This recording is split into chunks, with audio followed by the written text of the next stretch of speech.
From beaches to views, from views to towns, and towns to volcanoes, botanical gardens, and the rainforest.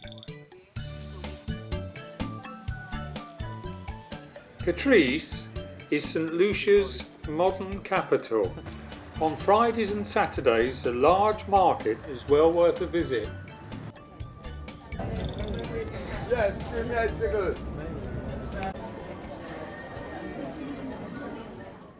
The Basilica of Immaculate Conception, whose inner walls are lined with colourful murals by the acclaimed St. Lucian artist Dunstan St. Umar.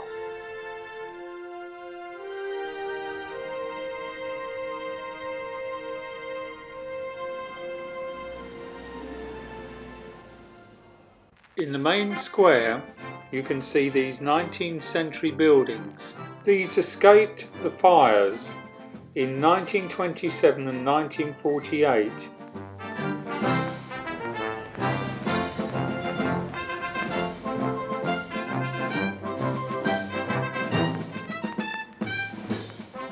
The town is shaded by a 400-year-old saman tree. Until the 1980s, agriculture was the island's most important source of revenue, and bananas were the #1 exporter. Since then, tourism has outstripped all other income sources. Take a 10-minute taxi ride from Soufriere and make your way to the Tet Paul Trail. The trail hike can take 45 minutes to complete. The tour is guided by friendly and knowledgeable locals who can answer your questions and provide insights about the attractions you will see along the way. The hike itself is of easy to moderate difficulty and is great for families and groups. There will be many stunning photo opportunities, so don't forget to bring along your camera.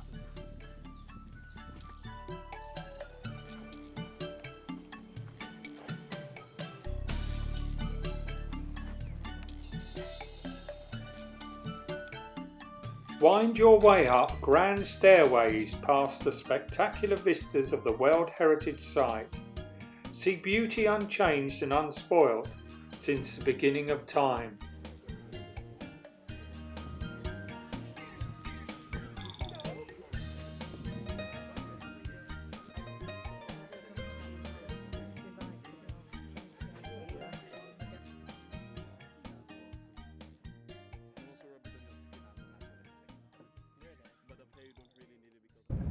We then made our way to an active volcano.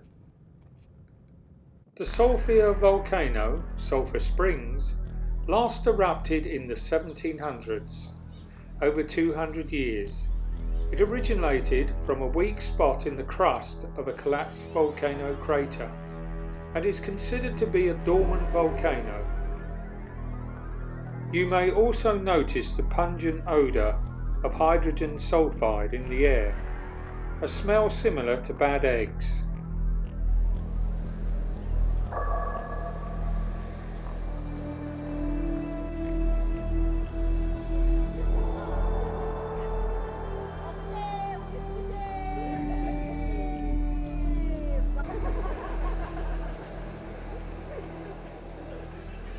Mud baths at Sulphur Springs attract people from all over the world because it detoxifies the body.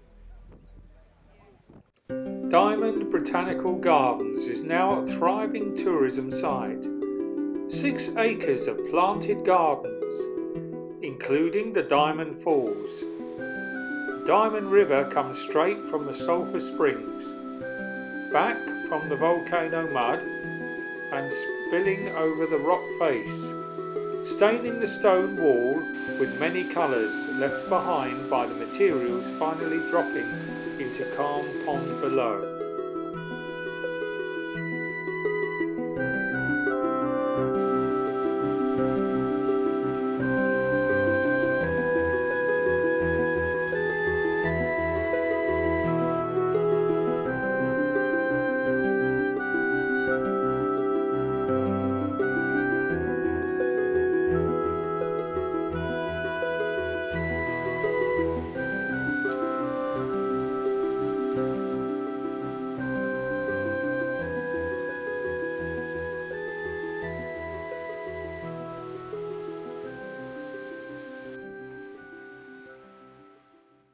A few miles from the Botanical Gardens lies the small town of Soufriere.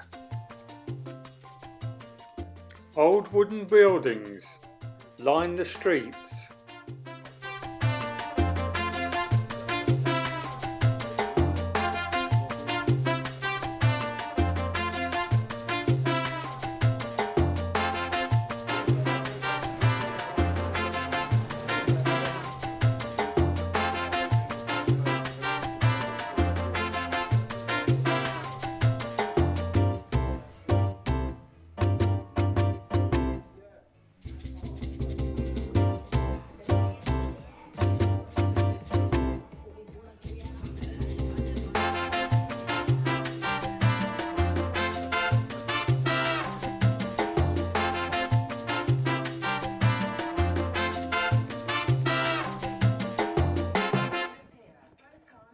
From the bay, you can see the dark green wooded peaks of the Petit Piton, 736 metres tall, and the Gros Piton, 795 metres tall. These create a magnificent backdrop. The Caribbean landscape seems too good to be true. Not even the rain, frequent on the west coast, can spoil the joy of being in a place like this. Indeed, the locals refer to the brief showers as liquid sunshine.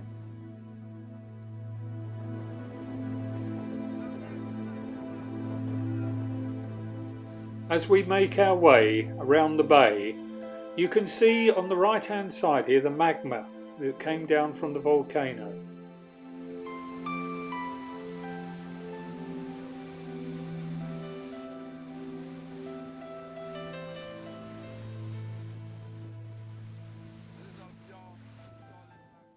Lots of films were made round the island of St. Lucia. Lots of shots of the Pirates of the Caribbean were made here.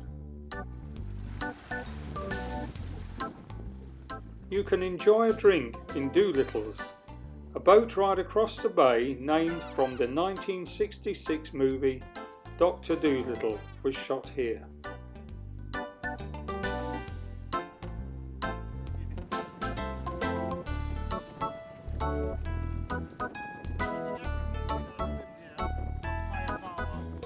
If you want to mix with some of the rich and famous, then Marigot Bay is the place to visit.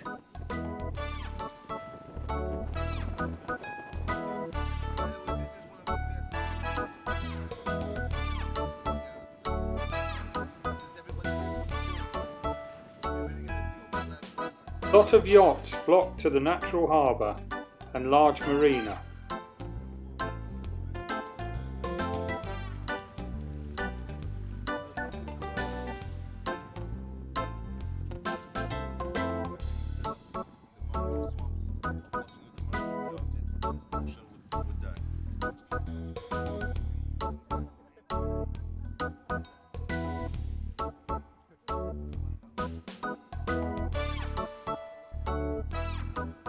After a long voyage, we arrive at Rodney Bay.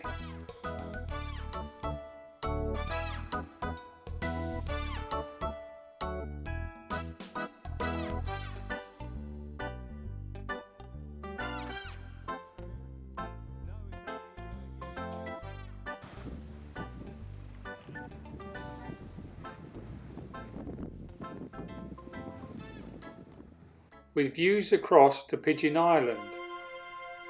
Pigeon Island, a picturesque 44-acre national landmark off the northwest coast of St. Lucia, is an enchanting sight, encompassing all the influences of more than 1,000 years of human endeavour. The island displays the cultural monuments of international civil, military and maritime history. The Pigeon Island National Landmark has gone through dramatic changes since its lease to the St. Lucian National Trust on November the 15th, 1983.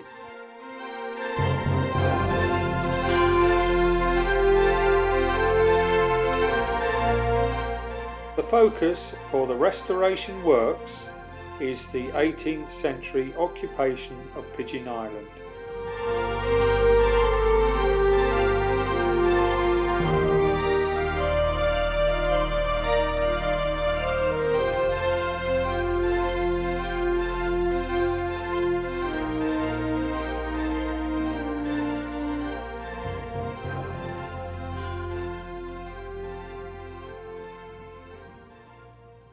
We're now making our way up to the rainforest.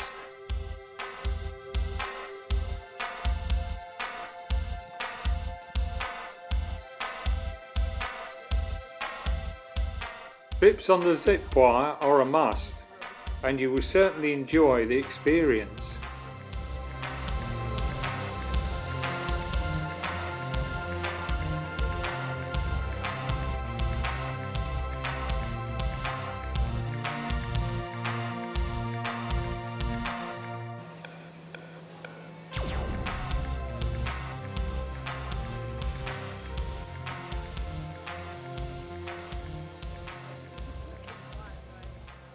For those less ambitious, then why don't you take the cable car to the summit?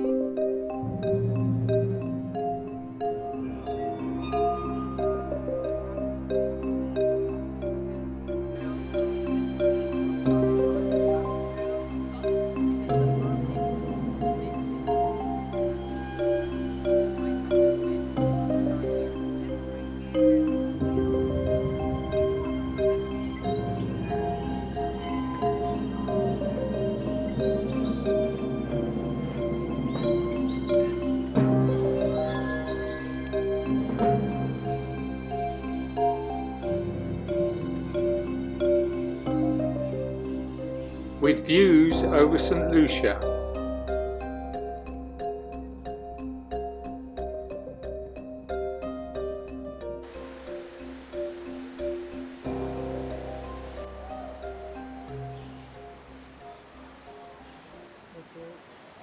After all the excursions, it's well worth coming back to the hotel, having a swim in the pool,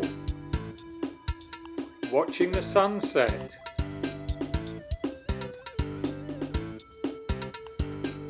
or even having a drink.